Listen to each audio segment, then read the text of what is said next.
Hey everyone, and welcome back to Malaysia in Focus, where we break down the big stories shaping our country. There's a number that has quietly redrawn the retirement map for every single one of us here in Malaysia, because what you're about to learn changes everything about how we should be planning for our future. So today, we're going to give you the toolkit you need to navigate this new reality and build a retirement you can actually look forward to. Okay, let's just dive right into it. This number you're seeing, it's not a lottery jackpot law. This is the new savings target set by the Employees Provident Fund, our EPF, for what they're now calling an enhanced retirement. Now, I know, it's a huge number, it can feel a little intimidating, but understanding it is the very first step to actually getting there. So, you might be wondering, why this huge change all of a sudden? Well, it's all because of this new thing called the Retirement Income Adequacy Framework, or RIA. But forget the jargon, what it really means is that EPF is no longer just looking at the total amount you save. They're asking a much more important question. Is that money actually enough to give you a decent life, month after month, especially with today's rising cost of living? And here's how they've broken it down. The old way of thinking, just one single target, that's gone. Now we have 3 levels. At the bottom, basic savings at $390,000, which is really just for your essential needs, just to get by. Then, in the middle, we have adequate savings at $650,000. Now, this is the key one, because it's designed to give you about $2,690 a month, which a study found is what a single senior needs for a reasonable life in the city. And then you have the big one, enhanced savings at $1.3 million. This is the goal for real financial freedom and peace of mind.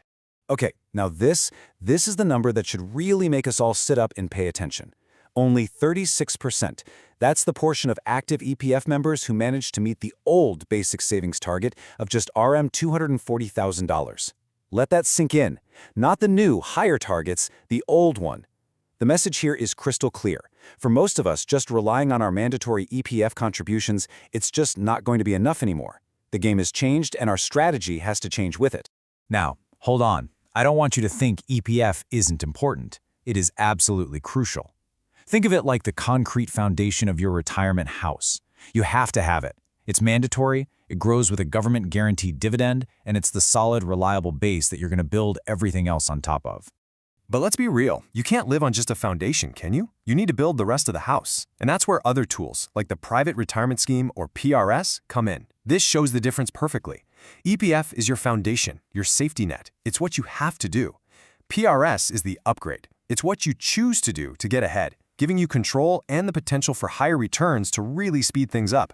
By the way, if this breakdown is giving you a clearer picture, do me a quick favor and hit that like button and subscribe. It ensures you'll always stay ahead on Malaysia's biggest financial stories. So, let's zoom in on PRS for a bit, because this is probably the single best next step for most Malaysians after EPF. It was literally designed by the government to help us fix the exact problem we're talking about today, that gap between our EPF savings and the retirement we actually want. And PRS has a secret weapon, a superpower, really, and that is tax relief. Every single year, you can claim up to $3,000 in tax relief just for contributing to your PRS. For many people, that means getting up to $840 right back in your pocket. That's basically free money from the government just for saving for your own future. And you can take that cash and reinvest it to grow your fund even faster. It's a fantastic cycle. So how does it actually work when you put money in? Well, it's pretty clever. They automatically split it for you. 70% goes into what's called sub-account A. This is the serious long-term money. You can't touch it until you retire. That's for discipline. But the other 30% goes into sub-account B, which gives you a bit of flexibility. You can withdraw from it once a year, but just remember, there's a small penalty. So it's there as a safety valve if you really need it. PRS is a game changer, for sure, but we don't want to put all our eggs in one basket, right? To seriously go after that big $1.3 million goal, we need to think like smart investors and build out a full financial toolkit. So let's add a couple more powerful tools to our collection. On one hand, you've got the old-school reliable option, ASNB. I mean, most of us grew up with them on a saham, right? It's stable, it's trusted, and has a long history of giving pretty decent returns. And on the other hand, you have the new kid on the block, robo-advisors. You can think of these as your personal automated investment manager that lives right inside your phone. So why are people getting so excited about these robo-advisors? Well, it's pretty simple. First, you can start with almost nothing. Some even let you start with 1 ringgit.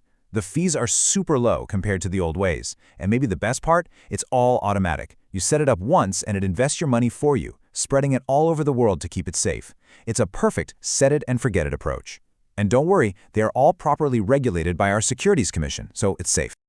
Okay, deep breaths, everyone. We've talked about the big new numbers, and we've talked about the tools we can use. Now for the part you've probably been waiting for. How do we actually do this? Let's map out a real path. And you might be surprised. It's not as impossible as it first sounds. Just look at this. This right here is the magic of starting early. If you're 25, you need to save about RM915 a month to hit that big target. But if you wait until you're 40, wow, that number shoots up to almost $2,900 a month. But here's the most important part that most people miss. That monthly amount includes your EPF contributions. So let's say you earn $3,000 a month. Your EPF is already taking care of about $720 of that. That means the extra you need to find for your PRS or other investments is less than $200 a month. Suddenly, that feels a lot more achievable, doesn't it? To keep getting empowered with clear financial roadmaps like this, please make sure you're subscribed so we can stay on this journey together. And it's not just me saying this. Listen to what an expert in the field, Danny Wong, says. He uses the term holistic approach. He's basically saying you need to look at the whole picture. It's your main job savings, your extra investments, and maybe even a side hustle. It's about combining everything to work towards that one big goal. So, let's wrap this all up. What's the big takeaway today? It's this. A secure retirement in Malaysia is built on a few key things. You start with your solid EPF foundation. Then you add the tax-saving power of PRS. You can mix in the stability of ASNB. And you can get global reach with robo-advisors. You don't have to use all of them, but combining them is the secret sauce. And that brings us to the final and most important question. We've laid out the map, the tools, the numbers. But none of it means anything without action. And I'm not talking about some huge, life-changing decision today. I'm talking about something small. Maybe it's just opening a new tab and Googling PRS providers. Maybe it's just downloading a robo-advisor app to look around. The journey to that comfortable future, it starts with one tiny action. So my question to you is, what's your next small step going to be? Thanks so much for watching.